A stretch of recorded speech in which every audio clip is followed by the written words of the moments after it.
Teacher যখন নিজেই প্রশ্নের উত্তর জানে না। বলো এই কোশ্চেনের অ্যানসারটা কে পারবে? তুমি পারবে? এই তুমি পারবে?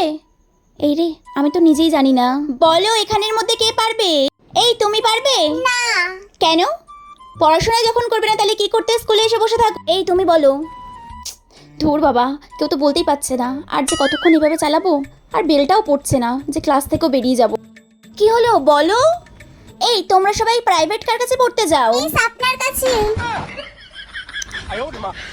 ঠিক আছে, তুমি বাদ দিও তো, আরো অনেকগুলো স্টুডেন্ট আছে। তার মধ্যে কেউ একটা বলতে পারছো না? আপনি বলে দিন না। আমি কেন বলবো? আমি বলে দিলে তো তোমরা সবাই এমনিই জেনে যাবে। তাহলে তোমরা কি করো বাড়িতে? কি জ্বালা যে পড়লাম রে বাবা, কেউ তো একটা বল উত্তরটা। আরে তোরাও গাধা আমিও গাধা, যে যা উত্তর বলবে তাতেই হ্যাঁ বলে দেবো। শুনলে কি বললো? তুমি কেন পারলে না?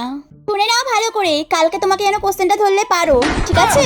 বাবা, এতক্ষণে ঘন্টাটা বললে।